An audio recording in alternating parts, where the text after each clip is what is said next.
Next morning it's another beautiful day in Bagan, and the birds were rejoicing in it.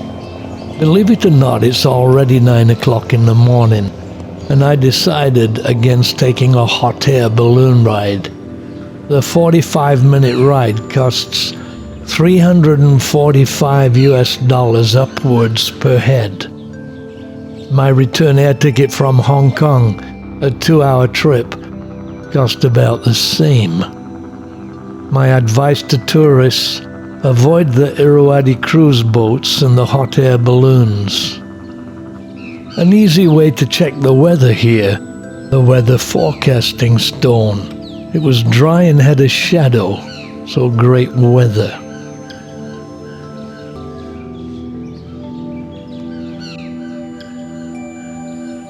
These are the gardens in the hotel river view, which was excellent. There were even some ancient monuments in the garden.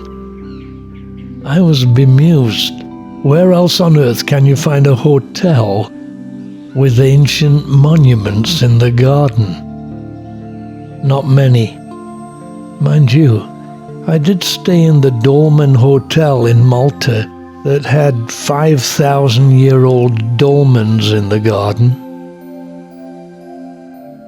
Here the structures were less than 1,000 years old, but certainly stirred up those feelings of wonder that ancient monuments tend to do. Who built this?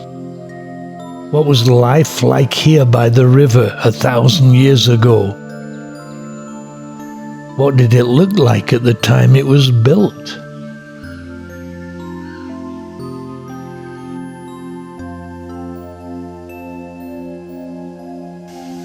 Here the bougainvillea was beautiful. The hotel itself was beautiful.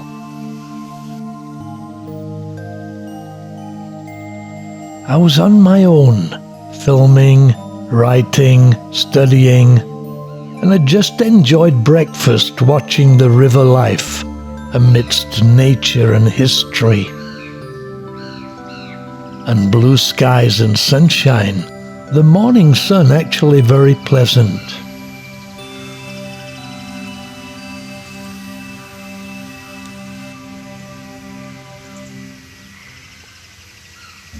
This is my room. How come I came to Bagan? Well, I'd been here before years ago and wanted to revisit. But I also wanted to revisit Inle. I flew from Calais in the Chin Hills to Mandalay and actually decided in Mandalay Airport where to go. They said thunderstorms had grounded the Inle flights. So I bought a ticket to Rangoon via Bagan in the airport for about $120. On arriving in Bagan, I got a taxi and told him to take me to the Riverview Hotel.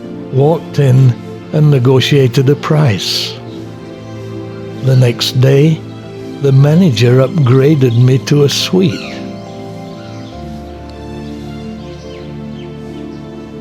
After breakfast, I strolled around the gardens. The pool was no less attractive than the rest of the hotel.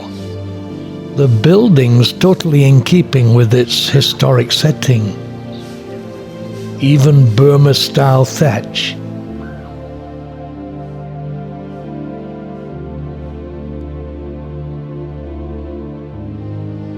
The setting of the hotel an excellent oasis before one sets out to explore.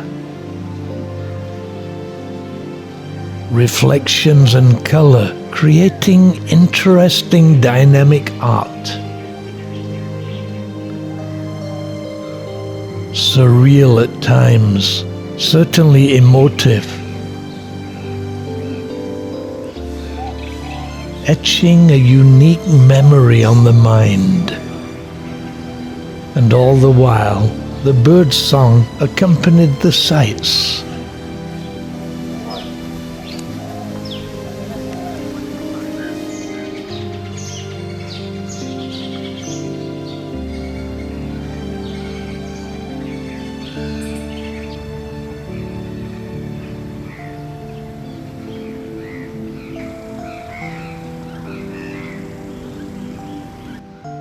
The hotel is surrounded by ancient temples.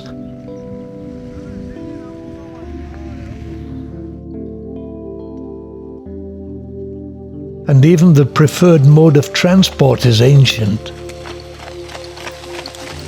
So I began another day of discovery in Bagan. I'd hired a $1 an hour electric bike again, and with camera, map, and guidebook in hand, I began another day of discovery.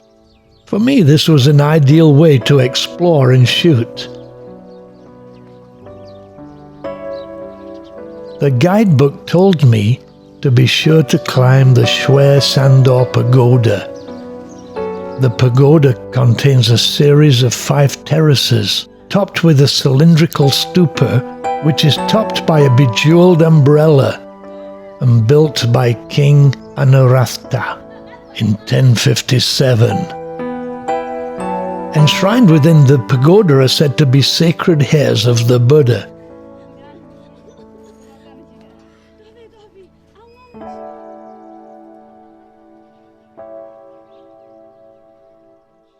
It certainly gave a great view over the plain below.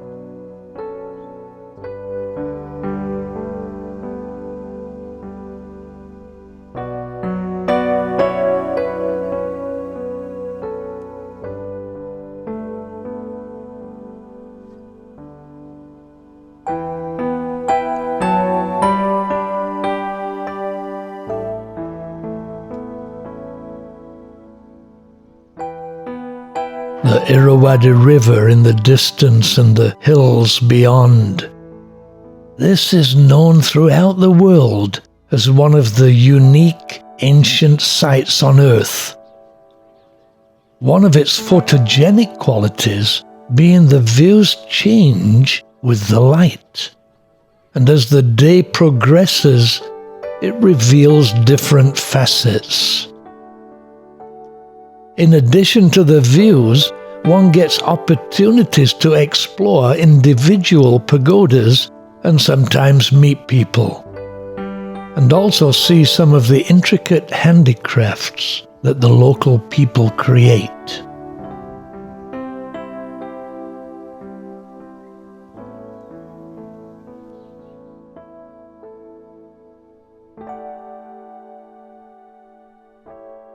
Next up was actually the biggest temple, Dhammayangyi Temple. The thing that was unusual about this temple was that it was home to thousands of bats, which kept up a constant chatter, and which made the remove your shoes rule a problem as bat guano carpets the floor.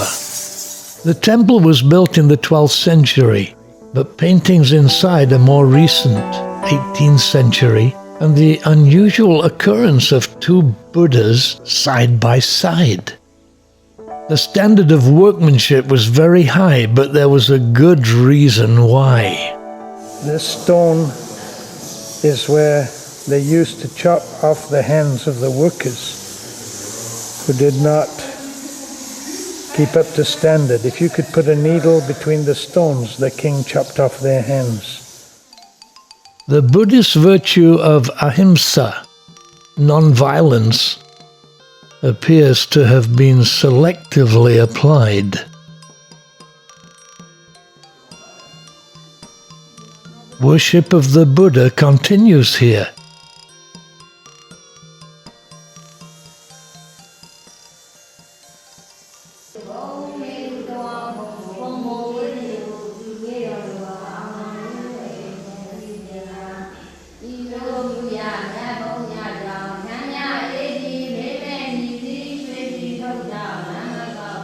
The people here are delightful.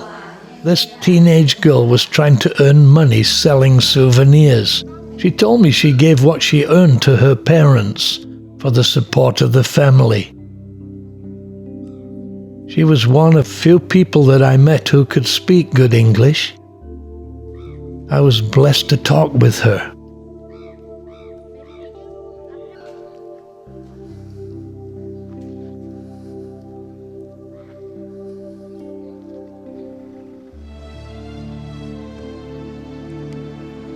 I then visited the Sulamani Temple, around which were many interesting souvenir stalls.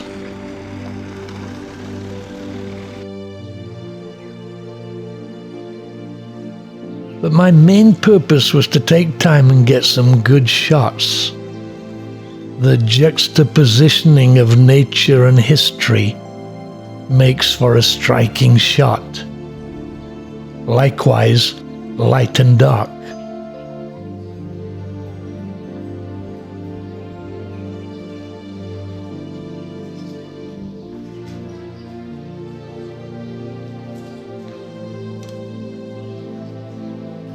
Their artwork was excellent.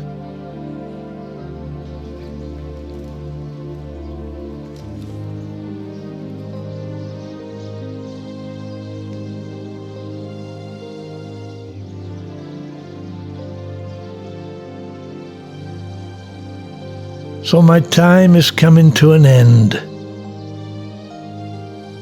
I've thoroughly enjoyed the brief visit.